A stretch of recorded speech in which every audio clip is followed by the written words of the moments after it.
El, mi tema es vértigo o los síndromes vertiginosos. En realidad, el vértigo es uno de los problemas médicos peor tratados durante la formación de los médicos. Quizás a veces no está ni siquiera en las currículas de los programas de educación médica. Y por esta razón, el enfoque y la manera de aproximarnos al paciente a veces no es tan correcto.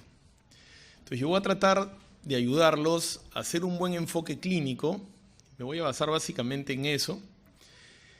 No los voy a marear tanto con esquemas y cosas neurológicas porque termina la charla y se las olvidaron también. Más bien vamos a tratar de hacer cómo yo lo recibiría en emergencia al paciente y cómo sería mi manejo para que no me equivoque y para que lo oriente bien tanto al paciente como al mismo manejo y a las probables causas que tenga el problema que tiene mi paciente. Ahora, el vértigo probablemente sea el síntoma más dramático que pueda tener una persona. Solamente se puede comparar a la sensación que uno tiene cuando, por ejemplo, está viendo un terremoto o cuando estamos en un lugar y el piso se nos empieza a mover o empezamos a tener cierta sensación de que la realidad un poco se nos va de las manos. Entonces, cuando uno ve llegar a un paciente a emergencia, el paciente está sumamente angustiado. El paciente está muy preocupado y piensa muchas veces que incluso es el preámbulo de su muerte, este síntoma, porque es demasiado dramático.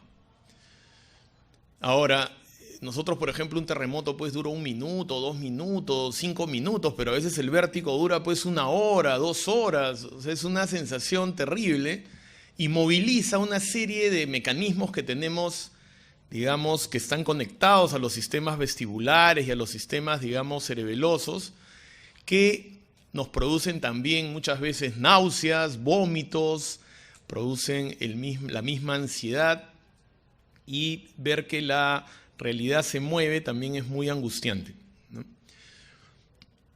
Ahora, este sistema es muy antiguo, el sistema que gobierna nuestro equilibrio es antiquísimo, o sea, está pues desde las épocas en que la vida se desarrolló en el mar, ¿no? Entonces, muchas de las cosas que las experimentamos cuando tenemos vértigo es un asunto de mecanismos muy antiguos que intentan huir, intentan, digamos, tener una situación de escape, ¿no? Y es por eso que da tanta angustia.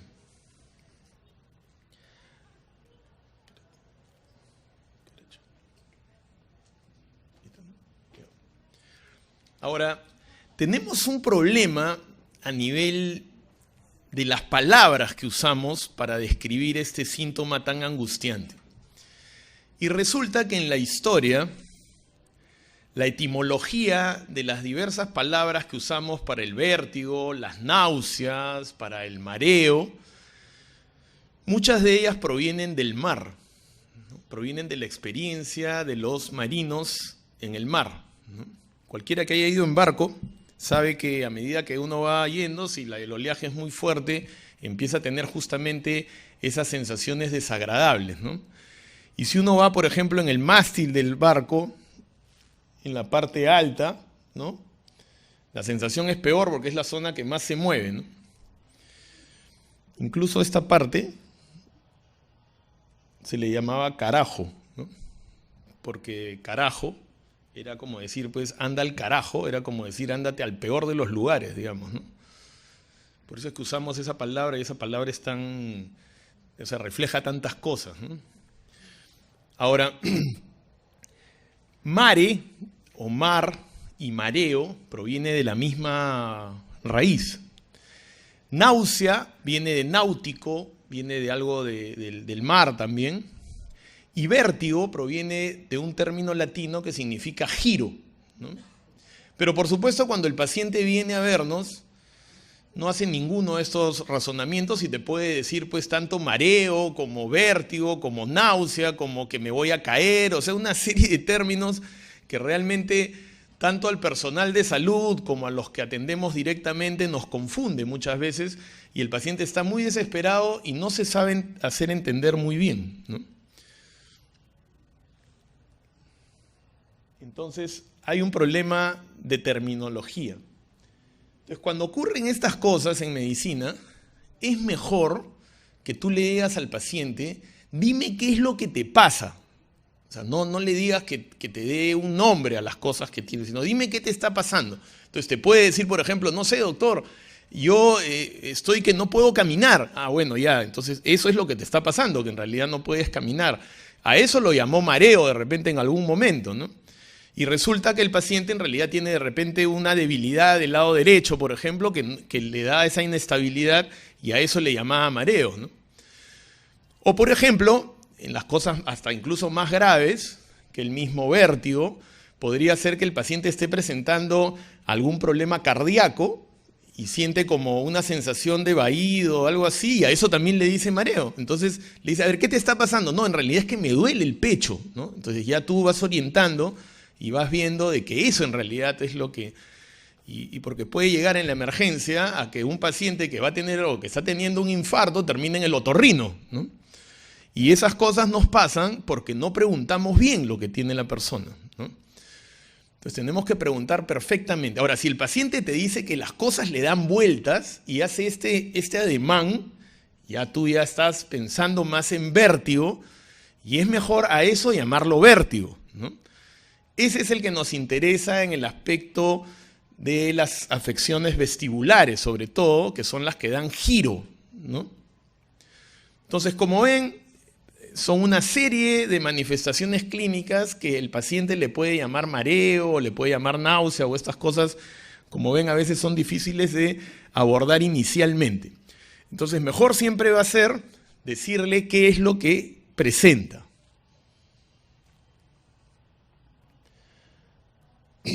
Ahora, acá hablo del vértigo, del girar, huerte, que es girar. Entonces, eso aparece pues ya desde muy antiguo y es el término que usamos en español para decir que es una sensación de giro, ¿no? Ahora, estas sensaciones son muy subjetivas, pero tenemos que tratar de aclararlas. Ahora, tenemos que esperar que el paciente diga lo que tiene y no hay que interrumpirlo, ¿no? Porque nosotros corremos el riesgo que cuando interrumpimos al paciente durante el momento que nos está hablando, nosotros calificamos lo que él nos está diciendo y ya no llegamos al diagnóstico, ¿no? Entonces, les digo todo esto en la primera parte de esta charla porque el 90% del diagnóstico del vértigo o de los síndromes vestibulares se hace con la anamnesis y con nuestras manos, nomás. El 90%. Entonces, si nosotros nos situamos bien, escuchamos bien, nos damos un tiempo, vamos a diagnosticar rápidamente estos problemas. Y no nos vamos a hacer tantas situaciones complicadas y que todos los pacientes finalmente terminan con tomografía, ¿no? Entonces, acá están las diferentes palabras que pueden usar los pacientes: mareo, vértigo, vaído, síncope, desmayo, desfallecimiento, desvanecimiento, aturdimiento, atontamiento, crisis nerviosa, me atacan los nervios, me angustio, tengo adormecimientos. Todo eso puede estar enmarcado dentro de esta difícil aproximación clínica. Cualquier término que use el paciente, no lo aceptemos de una sola vez. Preguntémosles, como les digo, cómo en realidad se sienten. Entonces le decimos que sin que nos diga la palabra vértigo, mareo o lo que sea, que nos diga qué es lo que sienten, ¿no? Ahora, puede ser de que el paciente nos diga que es un vértigo verdadero, o sea, que es un vértigo como un giro y que la realidad gira alrededor de él, ¿no? Pero también podría ser de que el paciente tenga, como les dije hace un rato, una falla postural o una cosa por el estilo y que en realidad sea un problema de la estabilidad. Entonces, el término vértigo lo vamos a reservar solamente cuando el paciente tenga alucinación del movimiento, nada más, ¿no? O sea, no pondremos en la historia vértigo si es que no tiene alucinación de movimiento.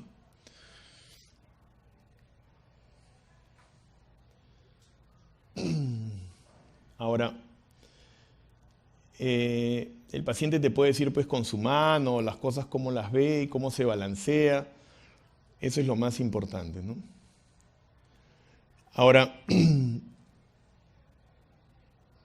también puede decirte que como que si lo empujaran, esas cosas, bueno, eso ya tú lo vas organizando en tu historia, ¿no? Ahora, vamos a definir el problema. Su descripción no corresponde a una verdadera sensación de mareo de vértigo. En este caso caben dos posibilidades. Imagínense, viene el paciente y cuando te describe, en realidad no es un vértigo, no es un mareo.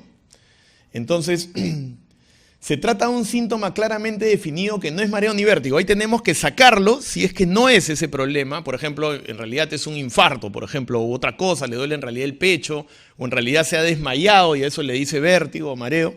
Entonces, esa ya lo sacamos, ¿no? O se trata de algún grado leve o inicial o no definido de cualquiera de las condiciones señaladas, digamos, en la siguiente sección, ¿no? Ahora, si el paciente ha descrito como mareo vértigo una vivencia o experiencia que corresponde a una de las condiciones siguientes, este es el otro punto, ¿no? En realidad se trata de un estado de angustia, ¿no? En realidad el paciente está angustiado y a eso le llamaba mareo, por ejemplo. Entonces, lo llevaremos a lo que es angustia, y eso es muy frecuente en emergencia, ¿no? El problema es que a veces también pues, los pacientes con vértigo están angustiados, entonces tenemos que saberlo diferenciar, ¿no? Ahora, puede tratarse de un episodio presincopal, en realidad, y a eso le está llamando el mareo, ¿no? Pero le pondremos que es presincopal, o sea, antes que se desmaye, ¿no? O se puede tratar de un problema en realidad de la marcha, una ataxia, por ejemplo, ¿no? Que en realidad es un problema para caminar, ¿no? Entonces ya lo definiremos de esa forma. Y la cuarta es que se trata verdaderamente de un vértigo, ¿no?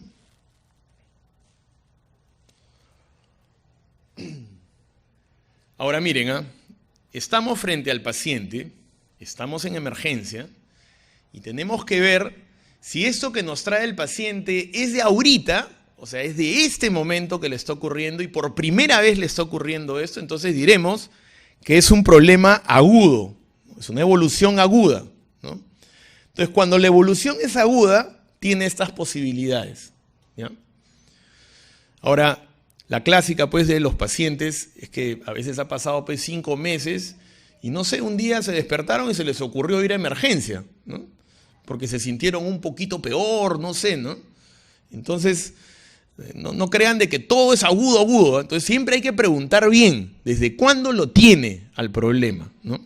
Pero si es agudo, tiene estas posibilidades de que sea una cinetosis, que es enfermedad del movimiento. Eso ocurre pues justamente en el carro o en un barco, ¿no? Cuando se está moviendo, viene y te dice, sí, estuve en la movilidad y ahí empezaba a marearse, empezaba a vomitar, ¿no? Hay personas que tienen ese problema. No creo que vengan a emergencia por eso, pero es una posibilidad, ¿no? Puede tener una vestibulopatía periférica aguda, por ejemplo, podría ser una neuronitis vestibular, o sea, al igual que la parálisis facial, puede haber también una afección del nervio vestibular, o sea, del octavo nervio en su rama vestibular, y producir algo muy parecido a una afección del nervio facial, pero del nervio vestibular, que da, por supuesto, un vértigo muy agudo, con vómitos, el paciente se siente muy mal y no tiene alteración del oído, ¿no? O sea, solamente es vértigo, ¿no? Esa es una vestibulopatía periférica aguda y es algo muy conocido, ¿no? que causa mareo, ¿no? O vértigo. Puede ser una laberintitis aguda. La laberintitis aguda es un cuadro que compromete también la audición y compromete también la parte, digamos, de vértigo. Y generalmente el paciente está también muy mal, o sea, el vértigo es su síntoma principal, pero eso es una afección del receptor, ¿no? O sea, como el receptor está incluido tanto la parte vestibular como la parte coclear, que es la auditiva, cuando se infecta la cóclea con la parte vestibular, se produce, a eso le llamamos laberintitis, ¿no? Entonces va a haber síntomas auditivos y a la vez va a haber síntomas vertiginosos, ¿no? Entonces eso es una laberintitis aguda. A eso se le llama laberintitis. Los pacientes también a veces vienen ya menos instruidos por, no sé, la vecina, quien sea, y le dice, a todos le dicen laberintitis, ¿no? Entonces vienen y te dicen, doctor, tengo laberintitis, ¿no? De repente es otra cosa, pero tienes que aclarar bien si tiene esos componentes en el diagnóstico. También podría ser un problema un poco más grave, una isquemia, una hemorragia del laberinto. Podría ser un ataque cerebrovascular, que es la típica interconsulta al neurólogo de emergencia, ¿no? ACV vértebro-basilar, esa es la clásica. Yo les digo, oye, ¿es un ACV vértebro-basilar o me estás vacilando? Yo les digo, ¿no? Porque ni siquiera lo han examinado a veces, ni nada, ¿no? Y de frente ACV, ¿no? Pero en esto hay que usar un poco el sentido común, ¿no? Si uno tiene un ACV, no solo va a tener mareo, pues, ¿no? O vértigo. O sea, va a tener también pues una ataxia, o va a tener pues un problema, una parálisis facial, un Horner, va a tener algunos síntomas que te sugieran de que el sistema vértebro-basilar pues está afectado, ¿no?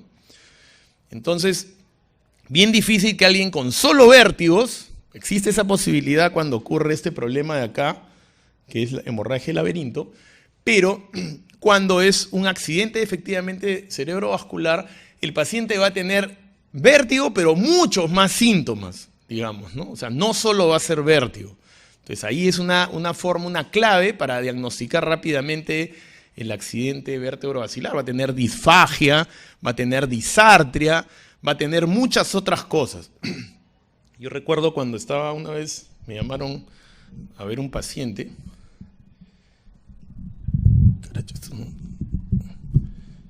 Me llamaron a ver un paciente que lo habían atendido en una clínica, pues esas top de Lima, y al paciente le habían dicho que había tenido una laberintitis justamente, ¿no? Lo voy a examinar y cuando me comienza a relatar su historia, me decía que se le había adormecido también la cara, que cuando caminaba no podía mantener, y lo veo y tenía ataxia, y no podía comer bien, se atoraba. Yo le digo, ¿en dónde te han atendido? No, en este lugar lo habían confundido y tenía un problema de una arteria que se llama la pica y tenía una ACV. Le tomé una resonancia y era un accidente cerebrovascular y le habían dado de alta en emergencia. Entonces, ahí está este problema serio que es no examinar al paciente. O sea, si tú no examinas a un paciente, no le puedes dar de alta de emergencia, ¿no? O sea, tienes que examinarlo siempre. O sea, uno no hace diagnóstico solo de oídas, de lo que te dicen, de lo que viste antes, ¿no? Tienes que examinar siempre a la persona concreta y aunque sea muy frecuente la laberintitis, aunque sea muy frecuente los problemas vestibulares, puede ser que ese que está frente a ti no es eso. Y tienes que examinarlo para estar seguro de lo que estás diagnosticando, ¿no? Y dándole de alta. Ese paciente se ha podido aspirar, se ha podido hasta morir, digamos, y le dieron de alta, ¿no? Entonces, a ese sí no se le da de alta, ¿no? El que tiene más síntomas neurológicos, a ese hay que tomarle atención. Por supuesto, también hay una migraña que se llama la migraña basilar, también hay una migraña que se llama migraña vestibular, y por supuesto, se asocia el mareo, el vértigo, con cefalea, ¿no? Y eso es muy frecuente en niños, pero también es frecuente en adultos, y muchos pacientes que tienen migraña tienen muchos síntomas también de vértigo, ¿no? Ahora, según el criterio evolutivo, seguimos con lo que es un problema agudo y tenemos que podría ser un síndrome de Ramsay-Hunt, ¿no? El síndrome de Ramsay-Hunt es un síndrome que es producido por un virus, que es el virus del herpes zóster, que produce en realidad un problema en el ganglio geniculado, y ese problema también da parálisis facial y da un vértigo muy severo, y tiene unas vesículas en la oreja, y la oreja se hincha normalmente, y estamos frente a una infección viral que puede ser muy fastidiosa para el paciente Y a esos pacientes sí hay que internarlos porque hay que darles incluso aciclovir por vía endovenosa muchas veces, ¿no? Pero el síndrome de Ramsay-Hunt es algo que siempre tienes que tener presente porque a veces primero empieza el vértigo y después es la parálisis facial y ahí tú tienes que estar examinando el oído sobre todo para buscarlas. Ahora podría también ser un caso de meningitis o un efecto adverso a algún medicamento que es muy frecuente, sobre todo los aminoglicósidos, una hipovolemia aguda que da una sensación como de mareo, eso también podría ser agudo, síncope, hiperventilación, una arritmia cardíaca, una enfermedad valvular o un primer episodio de algún vértigo crónico, ¿no? Pero que es el primer episodio y por eso lo estás viendo como si fuera primera vez, ¿no? Ahora, cuando la evolución es subaguda y lo tenemos frente a nosotros, estos generalmente van a los consultorios, pero también pueden ir a la emergencia, ¿no?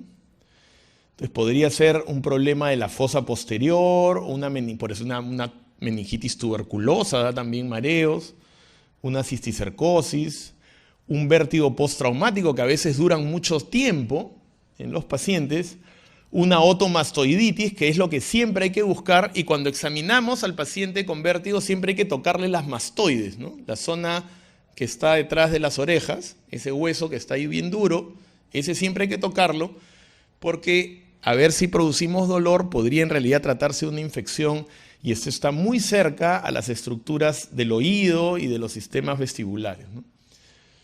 Ahora, también podrías sufrir algún tipo ya de ortostatismo o una polineuropatía sensorial o una enfermedad sistémica ya crónica, un EPOC, algo que le da esas sensaciones de mareo, una enfermedad depresiva o un desorden ya de angustia más generalizado, ¿no? Que es más crónico. Ya. Yo a veces, en realidad, le tengo más temor, más por el paciente, cuando el vértigo es así, como el que hemos visto ahorita, que es más subagudo, que el que es agudo. Porque el que es agudo generalmente es una vestibulopatía, eso es lo más frecuente. En cambio, cuando el vértigo es subagudo o es medio así, más larvado, ese es el que tiene enfermedades a veces más graves en el sistema nervioso, sobre todo, ¿no? O a nivel sistémico. Lo otro, se le llama, este término se usa mucho, se llama vértigo sistematizado. El vértigo sistematizado es el que se produce en estas tres enfermedades, ¿no? Mareo verdadero, enfermedad de movimiento, o sea, la cinetosis, la enfermedad de Meniere, que es una enfermedad que siempre tenemos que tener presente, que se parece un poco a la laberintitis porque también compromete la parte auditiva, da ruidos en el oído, da tinnitus, y da vértigos y se produce por episodios que duran horas o unos pocos días y se repite en el tiempo y eso es por una enfermedad crónica del sistema, digamos, del laberinto, ¿no? Y el otro que es importante es el vértigo posicional paroxístico benigno, que de eso me voy a ocupar un poquito más largo al final, ¿no? Ahora, hay vértigos que se llaman semisistematizados, cuando hay una vestibulopatía bilateral inducido por medicamentos. Eso es bien difícil de diagnosticar a veces, pero el paciente sí te puede decir que a veces tiene ese movimiento, pero a veces también es como una inestabilidad, ¿no? Cuando hay lesiones, por ejemplo, en el ángulo pontocerebeloso, tumores, meningitis, cisticercosis, el paciente también tiene una combinación entre inestabilidad y un poco de vértigo, ¿no? Y en lesiones del tronco, desmilinizaciones, infecciones, también el vértigo es semisistematizado. Enfermedades cerebrovasculares, epilepsias, te pueden dar ese vértigo semisistematizado. Y ahora, el vértigo que no es sistematizado, o sea, que no es como giro y que no es, digamos, como una cuestión semisistematizada, sino que no es, esos son los que son los desórdenes psíquicos, en las enfermedades depresivas, en las fobias, en las angustias. Siempre el paciente te va a decir que se marea, ¿no? Y te das cuenta y está hiperventilando, por ejemplo, ¿no? Y por supuesto pues se marea, pero no es un vértigo como el que estamos describiendo, ¿no? Y en los desórdenes metabólicos, en los pacientes que tienen, por ejemplo, enfermedades crónicas, por ejemplo, enfermedad hepática, hipotensiones ortostáticas, enfermedades cardiorrespiratorias, ellos también te dicen que se marean, pero no son sistematizados y no son como giro, ¿no? O sea, nunca va a ser como giro. Ahora, siempre se van a dar cuenta, eso parece que es una tradición médica muy antigua, que los pacientes siempre vienen, cuando dicen que están mareados, se tienen vértigo, dicen que están mal del hígado, ¿no? Yo no sé de dónde han sacado digamos, la población, o sea, de dónde sacan esa cultura de mal del hígado en relación al vértigo, pero yo pienso que, bueno, un paciente que tiene enfermedad hepática algo se puede marear, como estas de tipo no sistematizadas, pero normalmente no tiene que ver nada con el hígado el mareo, ¿no? Entonces, hay que aclararle eso siempre a los pacientes, ¿no? No es el hígado, a veces incluso como da náuseas, también piensan que es el hígado, ¿no? Entonces, ahí hay un problema de cultura popular, digamos, o no sé, que los médicos antiguos explicaban de esa manera, que no tiene ninguna razón de ser en la evaluación del vértigo, ¿no? Ahora, hay otros mareos que los podemos llamar que tienen algún tipo de provocación, ¿no? O sea, que se ocasionan cuando ocurre algo en el paciente, ¿no? Por ejemplo, cuando vas en un carro o en un barco, ese es un vértigo provocado, ¿no? Cuando estás en la altura, o sea, generalmente cuando subes a más de 3.500 metros, el vértigo paroxístico benigno, que es cuando el paciente generalmente se despierta en las mañanas y le da esa sensación aguda de vértigo que dura unos pocos segundos o unos pocos minutos y que se relaciona con un problema de los otolitos internos del sistema vestibular, que lo voy a explicar más adelante, y que se vuelve a producir si el paciente nuevamente se vuelve a echar, nuevamente le vuelve a dar, ¿no? Ese es un vértigo que se llama paroxístico, que es el vértigo más frecuente de todos los que existen. O sea, el vértigo paroxístico es el 50% de todos los vértigos. Es recontra frecuente y se ve mucho en emergencia, ¿no? Yo nunca me voy a olvidar que una vez una paciente vino derivada de Iquitos, lo trajeron en avión acá en la emergencia, vino toda ambulancia, llega, la ven, todo pasa, me llama interconsulta neurología, ¿no? Para tomografía, ya tenía tomografía, ya le habían visto en tópico, todo, llego y le pregunto y era un vértigo paroxístico, ¿no? Ahora le dije, a ver señor, un ratito póngase acá, pum, pum, le hice las maniobras de reposición canalicular, se curó. Entonces pasó unas horas y le digo ya que regrese a Iquitos, le digo, ¿no? O sea, solamente le hice la maniobra y se mejoró, digamos, ¿no? Un viaje desde Iquitos, todo. Ojalá que en Iquitos haya una charla parecida para que no los deriven, ¿no? Y se lo puedan hacer en Iquitos, digamos, ¿no? Pero miren, así es, ¿no? Si tú ves algo que no conoces y el paciente está angustiado y que hay presión familiar de, oye, a Lima, ¿no? Y eso ocurre por una mala apreciación clínica, ¿no? Ahora, también hay vértigos postprandiales o mareos postprandiales o fobias que se despiertan con, por ejemplo, en los espacios abiertos o por alguna fobia específica, ¿no? Ahora hay vértigos asociados a otras enfermedades, ¿no? Por ejemplo, esa que les he dicho que se asocia a cefalea. Ahí tienen que ir pensando pues meningitis o una migraña asociada al vértigo. Hay otros vértigos asociados a lesiones neurales focales, ¿no? Hay vértigos asociados a desórdenes transitorios de la actividad consciente con desmayos, uno tiene que estar chequeando eso, y vértigos asociados a traumatismos, por ejemplo, encefalocranianos, ¿no?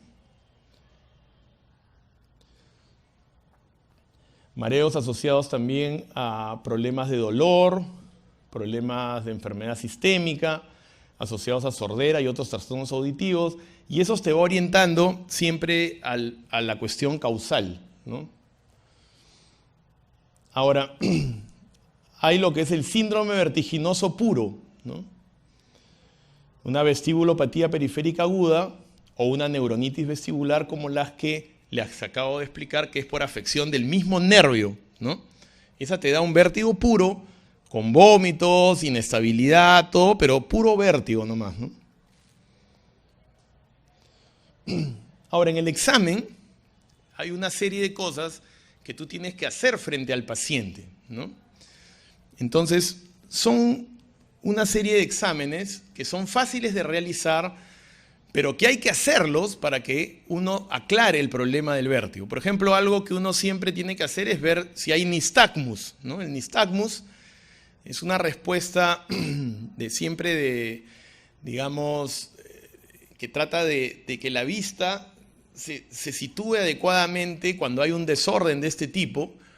Entonces tú lo puedes provocar haciendo que los ojos giren a un lado y al otro, hacia arriba y hacia abajo, y de esa forma tú puedes describir. Siempre el vértigo se describe con la parte que va rápido. O sea, la que va rápido es la que le da el lado del vértigo, o del nistagmus, perdón, ¿no? Si es, por ejemplo, fase rápida hacia la derecha, es nistagmus horizontal derecho, se dice, ¿no? Así es como se denomina clínicamente. Ahora, siempre un nistagmus vertical, siempre es central. O sea, algo se ha afectado a nivel del sistema nervioso. En eso te ayuda esa evaluación del nistagmus. Ahora, lo otro son las pruebas de los índices, ¿no? O sea, tú haces de que el paciente tenga los índices frente a ti. O sea, tú lo pones así, que cierre los ojos, y si se desvía, eso también te da una noción de que hay un problema, de que una parte, uno de los dos sistemas no está funcionando bien y hace que se desvíe hacia la derecha o hacia la izquierda, o hacia abajo y hacia arriba, ¿no? Entonces tú describes hacia dónde se va y eso también te ayuda a diagnosticar. Lo otro es la marcha. Tú puedes hacer, por ejemplo, la marcha de Babinski, lo haces caminar con los ojos cerrados, 5 pasos hacia adelante, 5 pasos hacia atrás, 5 pasos hacia adelante, 5 pasos hacia atrás, y se va yendo y va formando una estrella. Eso se llama la estrella de Babinski, ¿no? Y eso también te indica de que un sistema vestibular está dañado. Bueno, siempre hay que evaluar síntomas neurológicos. Tú también lo puedes hacer caminar con los ojos cerrados, por ejemplo, el paciente, sobre su sitio, y también va girando cuando algo anda mal en el sistema vestibular. Puedes hacer, bueno, los síntomas neurológicos, que tienes que ver si no tiene ataxia, si no tiene alguna debilidad, si no tiene una hemiparesia, si no tiene... Esos signos ya los ve más el neurólogo. Puedes hacer test audiológicos, una otoscopía, podrías ver, por ejemplo, el oído también. Y puedes hacer algunos signos vestibulares y la maniobra de Dietz-Hallpike, que es esta maniobra en que uno pone al paciente sentado en la camilla, tú giras la cabeza hacia la derecha o hacia la izquierda y lo llevas hacia atrás, ¿no? Entonces, una vez que lo llevas hacia atrás, haces que la cabeza caiga ligeramente fuera de la camilla y ahí le desencadenas el vértigo cuando es un vértigo paroxístico, ¿no? Puede ser derecho o izquierdo, y ahí evalúas al conducto semicircular posterior, ¿no? Eso lo vamos a ver en un ratito. Bueno, este es el test de Romberg, que cuando es un problema vestibular, el paciente cuando cierra los ojos siempre se va hacia el lado que está afectado el sistema vestibular, ¿no? Pero también eso se puede ver que pierde la estabilidad cuando tiene polineuropatía sensitiva. Hay que tener cuidado ahí, ¿no? La ataxia, que es importante, ampliación de la base, ¿no? Siempre hay que ver si no tiene dismetría, porque eso te ayuda a ver si hay enfermedad cerebelosa, ¿no? O sea, tú haces que vaya a su nariz y a tu dedo, tanto derecho como izquierdo. Eso te ayuda a evaluar si es que no hay un problema cerebeloso.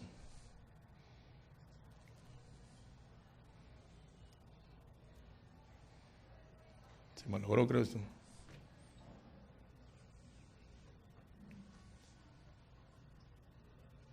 Dice que va a reiniciar, no sé. Ya.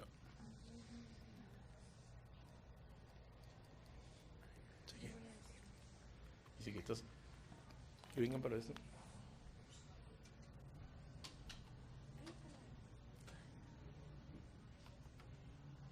Yo creo que lo arregló. Ya está. Esa es la prueba de índices de Varani. La prueba de índices de Varani es un poco diferente. Tú haces que el paciente suba y regrese a un punto, ¿no? Si se empieza a desviar, yo creo que ya se apagó la compu.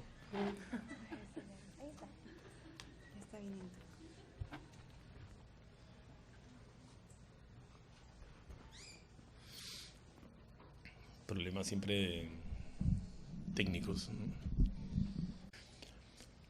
Lo otro es que, por supuesto, yo he hecho hasta, digamos, estudios de investigación en vértigo paroxístico, y el vértigo paroxístico es algo que es lo más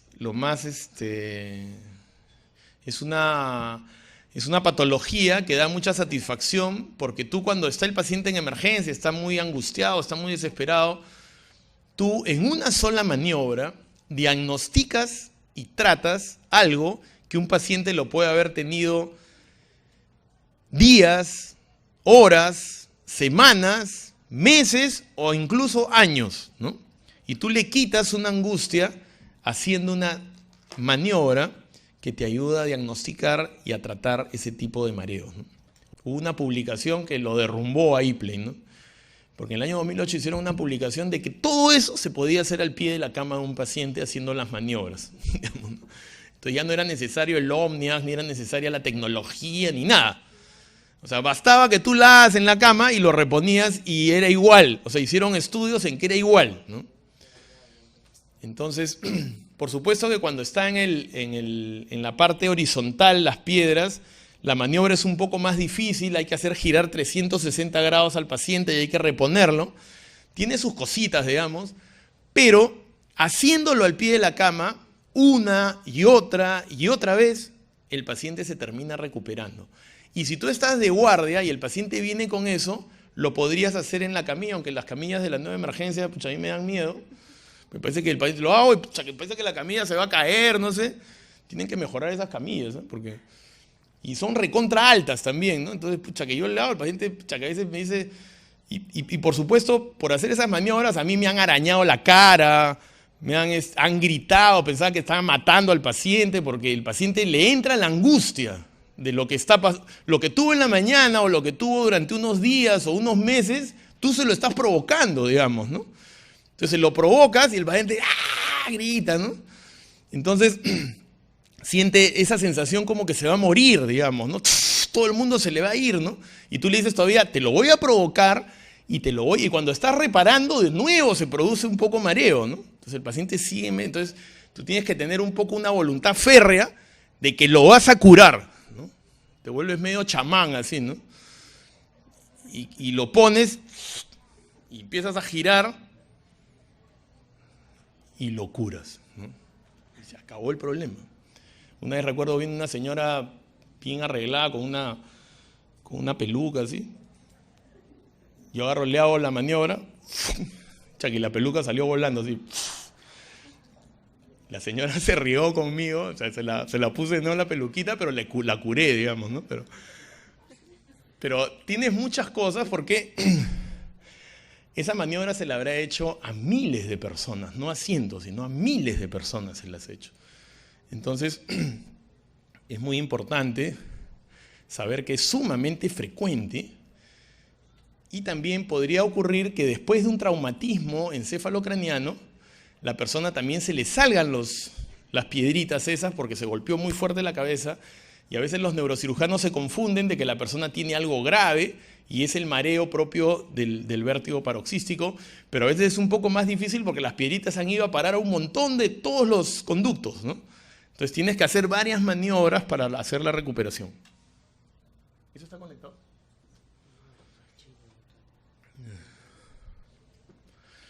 Bueno, felizmente yo soy antiguo, pues, o sea, todo lo tengo acá, ¿no? O sea, no necesito esto, digamos, ¿no? Pero nos estamos perdiendo un poco de gráficos en esta cuestión, ¿no? Pero el asunto importante es que sepan de que si ustedes entran a internet, entran a YouTube, en la actualidad buscan maniobras de Ipley o HALP-IDX, eso, van a encontrar todas las formas en que se hacen esas maniobras y si ustedes aprenden a hacerlas, van a distribuir, digamos, por todos los lugares donde ustedes vayan, que eso se puede resolver fácilmente. O sea, que no es complicado, que por supuesto ya hay cosas que son pues para un poco, a veces se hace la maniobra de Simon, o sea, de hecho que tiene sus cositas, a veces las piedritas se quedan también un poco atrapadas dentro de los conductos y tienes que hacer... Yo he modificado algunas cosas para que siempre me salga ya adecuado la maniobra. Lo otro también que cuando haces la maniobra no le debes decir al paciente que rápidamente se vaya a su casa, porque tiene que reposar un poco, porque como ha tenido una serie de reflejos que han tratado de compensar este problema, el paciente a veces se marea un poco y eso demora una semana en mejorar, ¿no? Si el paciente vino rápido a emergencia, le demora menos, pero si se ha demorado varios días, entonces yo le hago nuevamente la maniobra a la semana si continúa con el problema. Y lo otro que, por supuesto, al dormir, el primer día le dices que duerma con una almohada, porque no vaya a ser que de nuevo las piedritas se salen, ¿no? Entonces le dices que duerma con la cabeza un poquito reclinada hacia adelante, y sobre todo las mujeres que tengan cuidado cuando van al peluquero, ¿no? Porque el peluquero o la peluquera siempre al lavarle la cabeza se las pone hacia abajo, y muchas personas se les salen de nuevo las piedritas porque se demora un rato haciendo la lavada de la cabecita y de nuevo están con el vértigo, ¿no? Bueno, entonces, ya para terminar, creo que me pasé la hora.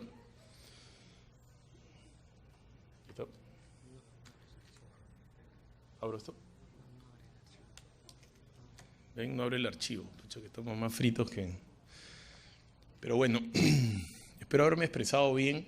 Yo creo que ya terminamos. Si tienen alguna pregunta, podemos contestar las preguntas.